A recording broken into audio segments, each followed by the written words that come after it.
और इस वक्त की बड़ी खबर उत्तर प्रदेश जिला पंचायत अध्यक्ष चुनाव से जुड़ी हुई। जिला पंचायत अध्यक्ष चुनाव का मतदान जो है वो खत्म हो चुका है। शाम 5 बजे तक नतीजे आ जाएंगे सभी सीटों पर और पता चल जाएगा कि किसने कहां पर अपनी बादशाहत को कायम किया है। फिलहाल परिणाम जानने के लिए हर किसी में उत्सुकता दिखाई दे रही है। कौन कहां से अपना किला फतेह करेगा, अपनी बादशाहत कायम करेगा, हर कोई ये जानना चाहता है। इस बीच जमकर मनमानी की भी खबरें आई। जिला प्रशासन पर कई सवाल उठते रहे। सपा ने कई जगह धांधली का आरोप लगाया और सरकार पर आरोप लगाते हुए कहा गया कि सत्ता पक्ष जो है वो मनमानी कर रहा है, प्रशासन को कठपुतली की तरह सत्ता पक्ष इस्तेमाल कर रहा है। तमाम ऐसे सवाल अब उठ रहे हैं मतदान खत्म होने के बाद, जिनके जवाब हर कोई जानना चाहता है और हर कोई जानना चाहता है कि किसके पक्ष में नतीजे आएंगे और कहां से किस तरीके का माहौल है।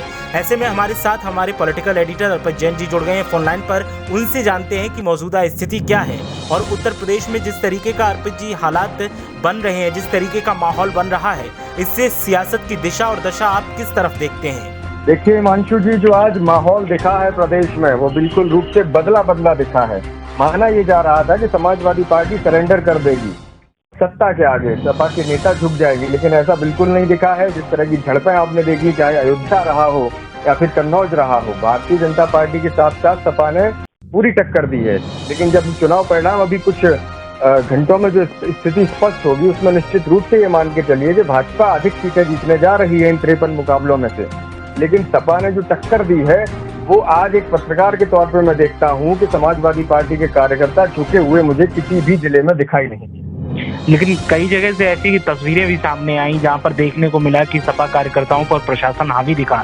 जैसे कि सोनभद्र का ही मामला ले लीजिए कि वहां पर पुलिस की गाड़ी में बैठकर सदस्य जा रहे थे और सपा कार्यकर्ताओं ने बहुत रोकने की कोशिश की, लेकिन वो सफल नहीं दिखाई दी। तो इसे किस नजरिए से देखते हैं कि जिसकी लाठी उसकी भैंस वाला हाल चल रहा है उत्तर प्रदेश में? देखिए, जिला पंचायत के चुनाव हिमांशु जी जब भी प्रदेश में हुए, हमेशा ये माना जाता रहा है कि सत्ता के पक्ष में मतदान होगा। सत्ता के पास वो ताकत है कि उनका प्रत्याशी कुर्सी पर बैठेगा।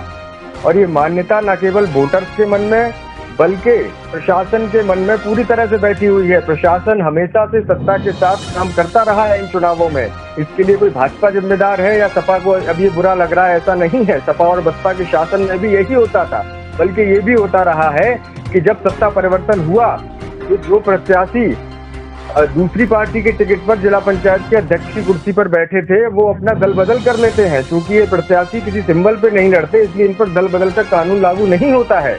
इस वजह से इसमें ये सोचना कि प्रशासन ने कोई बहुत सत्ता के साथ मिलकर, भाजपा के साथ मिलकर, सरकार के साथ मिलकर काम किया है, कुछ नया नहीं है। ये हमेशा से होता रहा है। अभी जो मौजूदा स्थिति देख रही है, आज जो मतदान हुआ है, जो नतीजे आएंगे, तो आपको क्या लगता है कि सियासत भारी पड़ेगी या विपक्ष ने जो अपनी सीनाजोरी दिखाई है वो कुछ काम आएगी विपक्ष के हक में? बिल्कुल काम आती हुई दिखाई दे रही है। भाजपा ने जिन सीटों को प्रतिष्ठा का विषय बनाया था, हालांकि बनारस और गोरखपुर में भारतीय जनता पार्टी ने अपने प्रत्याशी निर्विरोध निर्वाचित करा लिए, लेकिन अन्य जिलों में चाहे कन्नौज रहा हो, मैनपुरी, एटा को लेकर के आपने देखा किस तरह से सपा नेता के, सपा प्रत्याशी के मार्केट गिराए गए, घर की दीवार तोड़ी गई। वो तस्वीरें भी देखी आपने। फिरोजाबाद की बात करिए, फिरोजाबाद के लिए पूरा भाजपा का पूरा मंत्री और विधायक और पूरा अमला लगा रहा। लेकिन अभी जिस तरह की खबरें आ रही हैं, कुछ घंटे में स्थिति स्पष्ट हो जाएगी। फिरोजाबाद सपा शायद बचा ले जाएगी। इस तरह की कई सीटें हैं। जिस तरह से राजा भैया का गढ़, वहाँ आपने देखा प्रतापगढ़ में जी भारतीय जनता पार्टी के कार्यकर्ता धरने पर बैठे हुए हैं। वो कह रहे हैं कि भाजपा के बड़े नेता राजा भैया के साथ मिल गए हैं। तो ये स्थितियां भी देखने को मिल रही हैं। अब बात की जाए मैनपुरी की, तो अभी कुछ देर पहले ही मुझे मैं देख रहा था, पॉपअप मिला था मुझे एक कि मैनपुरी में बीजेपी की जीत हो गई है। तो क्या नतीजा आ गया है या फिर अभी ऐसे ही मतदान खत्म हो चुका है? 30 सदस्यों में से 29 सदस्यों ने मतदान किया है मैनपुरी में। एक सदस्य चूंकि जेल में है, उसको मतदान का अधिकार नहीं मिल पाया है। लेकिन खबर ये है कि समाजवादी पार्टी के पास बहुमत तो नहीं था, लेकिन अधिकांश प्रत्याशी उन्हीं के जीते थे। लेकिन जो गद्दारी पार्टी के अंदर होती है या जो मौका परस्ती हर पार्टी में होती है, वो देखने को मिली है मैनपुरी में। समाजवादी पार्टी का गढ़ है, मुलायम सिंह यादव का संसदीय क्षेत्र है, लेकिन इसके बावजूद जो खबरें हैं वहां से वो नकारात्मक है सपा के लिए। और 5 बजे तक जो स्थिति स्पष्ट होगी, मेरे सूत्र बता रहे हैं कि भारतीय जनता पार्टी के लिए खुशखबरी आ सकती है। बात की जाए बदायूं की, एटा, मैनपुरी ये गढ़ माने जाते हैं सपा के, तो ऐसे में अगर बदायूं की बात की जाए तो सपा के गढ़ में बदायूं भी शामिल है। तो बदायूं की स्थिति क्या दिख रही है? पूर्व सांसद धर्मेंद्र यादव ने बहुत मेहनत की है वहाँ पर जमीनी स्तर पर, लेकिन आपको क्या लगता है कि वहाँ नतीजे पार्टी के पक्ष में आएंगे या फिर बीजेपी हाथ मारेगी वहाँ भी? बदायूं में धर्मेंद्र यादव लगातार कुछ दिनों से वहीं कैंप किए हुए थे और इसका नतीजा भी दिखाई दे रहा है। भारतीय जनता पार्टी के कई सदस्य टूटकर सपा के साथ आए, जो सपा की कैंडिडेट है वो भी भाजपा से ही टूटकर आई हैं, तो निश्चित रूप से वहां पर सपा अभी आगे दिखाई दे रही है। और भाजपा प्रत्याशी का बयान भी मैंने देखा, जिस तरह से निराशा उनके चेहरे पर दिख रही थी, तो मुझे लग रहा है बदायूं सपा ने बचा ली। तो अभी जिस तरीके का हालात दिख रहा है, जिस तरीके के माहौल दिखाई दे रहा है, तो ऐसे में जो भी जीतेगा सीटें या जो भी जिसके भी पक्ष में नतीजे आएंगे, आपको क्या लगता है कि आने वाले विधानसभा चुनाव में इनका कितना असर देखने को मिलेगा? देखिए, पंचायत चुनाव जो हुआ था, जिसमें वोटर्स ने वोटिंग की थी, जो जनता है, जो पब्लिक ने वोटिंग की थी, उसमें जो जनाधार आया था वो सीधे तौर से भाजपा के खिलाफ था जी।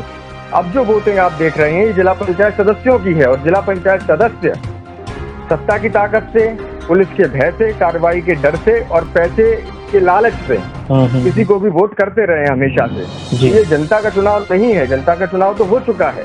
इसलिए इस चुनाव से या इस चुनाव में जो पार्टी ज्यादा गद्दी हासिल करेगी उसका कोई विधानसभा चुनाव पे असर पड़ेगा, ये सोचना किसी भी तरह से किसी भी राजनीतिक विश्लेषक के दिमाग से सही नहीं होगा। लेकिन चूंकि भारत सत्ता पक्ष ज्यादा सीटें जीतेगा, इसलिए भाजपा निश्चित रूप से दिखाएगी कि उन्होंने अपनी मोरल जो विक्ट्री है वो हासिल कर ली है। लेकिन पंचायत चुनाव का जो चुनाव हुआ था, जो त्रिस्तरीय पंचायत चुनाव, वहां पर जो नतीजे आए थे वो सच में जनता की आवाज थे।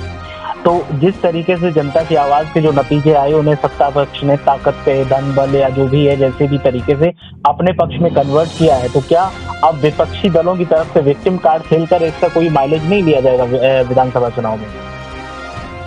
विपक्ष अपनी तरह से प्रयास करेगा। विपक्ष के रूप में आप देख रहे हैं बसपा किस तरह से ठंडी पड़ी है। आम आदमी पार्टी और सपा की भी आज मुलाकात हो गई है, अखिलेश यादव के साथ संजय सिंह की मुलाकात हो गई है, तो वो सब अपनी राजनीति चल रही है। लेकिन समाजवादी पार्टी या निश्चित तौर से आप देखिए शाम तक इस तरह के बयान आएंगे सपा की ओर से कि किस तरह से सत्ता बल का दुरुपयोग हुआ है, और पहले से ही आरोप लग रहे हैं लगातार। लेकिन चुनावों तक जनता इन परिणामों को याद रखेगी या ये पार्टियां याद रखेंगी, ये कहना बहुत मुश्किल है। चलिए, बहुत बहुत शुक्रिया आरपी जी इस तमाम जानकारी के लिए।